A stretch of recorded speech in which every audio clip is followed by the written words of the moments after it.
आज 26 जनवरी है और पूरा भारत गणतंत्र दिवस मना रहा है।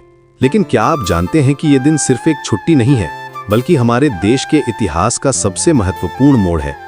आइए जानते हैं कि क्यों 26 जनवरी हमारे लिए इतनी खास है। सन 1950 में आज ही के दिन भारत का संविधान लागू हुआ था। ये वो दिन था जब हमारा देश सिर्फ आजाद नहीं बल्कि एक पूर्ण गणराज्य बना। 15 अगस्त 1947 को हमें अंग्रेजों से आज़ादी मिली थी, लेकिन हम अभी भी एक डोमिनियन थे। 26 जनवरी 1950 को हमने अपना संविधान अपनाकर खुद को एक सोवरेन रिपब्लिक घोषित किया। लेकिन ये तारीख क्यों चुनी गई, इसके पीछे एक दिलचस्प कहानी है। 20 साल पहले यानी 26 जनवरी 1930 को भारतीय राष्ट्रीय कांग्रेस ने पूर्ण स्वराज का ऐलान किया था। उस दिन लाहौर में तिरंगा फहराकर पूर्ण आज़ादी की मांग की गई थी। जवाहरलाल नेहरू के नेतृत्व में ये ऐतिहासिक फैसला लिया गया था। इसीलिए जब संविधान लागू करने की बात आई तो इस ऐतिहासिक दिन को चुना गया ताकि आज़ादी के संघर्ष और गणराज्य की स्थापना के बीच एक सुंदर कड़ी जुड़ सके। डॉक्टर राजेंद्र प्रसाद ने उस दिन भारत के पहले राष्ट्रपति के रूप में शपथ ली थी। 21 तोपों की सलामी के साथ तिरंगा फहराया गया था। उस दिन से लेकर आज तक हर साल 26 जनवरी को हम अपने संविधान और लोकतंत्र का जश्न मनाते हैं। ये संविधान दुनिया का सबसे लंबा लिखित संविधान है, जिसमें 448 आर्टिकल और 12 शेड्यूल्स हैं। इसे बनाने में 2 साल 11 महीने 18 दिन लगे थे। गणतंत्र दिवस की सबसे शानदार परंपरा है कर्तव्य पथ पर होने वाली परेड। पहले इसे राजपथ कहते थे, लेकिन अब इसका नाम कर्तव्य पथ है। यहाँ राष्ट्रपति भवन से इंडिया गेट तक का ये रास्ता हमारी सैन्य शक्ति और सांस्कृतिक विविधता का प्रदर्शन करता है।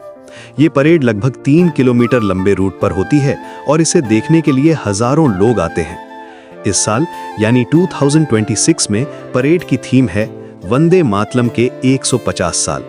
ये हमारे राष्ट्रीय गीत की 1.5 सदी का जश्न है।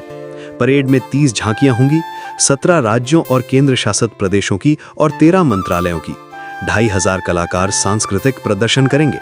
हर झांकी अपने आप में एक कहानी कहती है, अपनी संस्कृति और परंपरा को जीवंत रूप में प्रस्तुत करती है। परेड की शुरुआत प्रधानमंत्री के राष्ट्रीय युद्ध स्मारक पर श्रद्धांजलि अर्पित करने से होती है।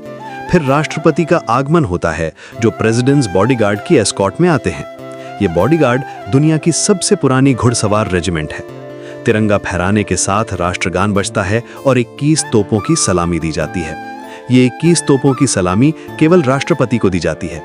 इस बार यूरोपियन यूनियन के नेता मुख्य अतिथि हैं। ये दिखाता है कि भारत अब दुनिया में कितना महत्वपूर्ण है। परेड में हमारी तीनों सेनाओं के जवान, अर्धसैनिक बल और पुलिस के जवान हिस्सा लेते हैं। आधुनिक हथियार, टैंक, मिसाइल सिस्टम दिखाए जाते हैं।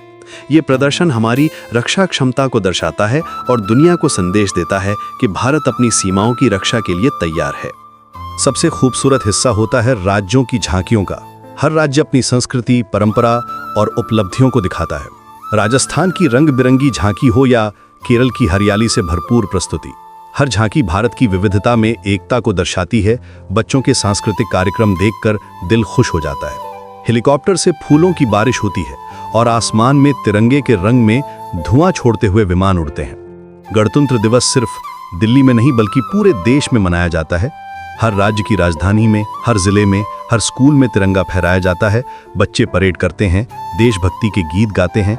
ये दिन हमारी एकता का प्रतीक है। 25 जनवरी की शाम को राष्ट्रपति राष्ट्र के नाम संदेश देते हैं। ये परंपरा भी बहुत पुरानी है।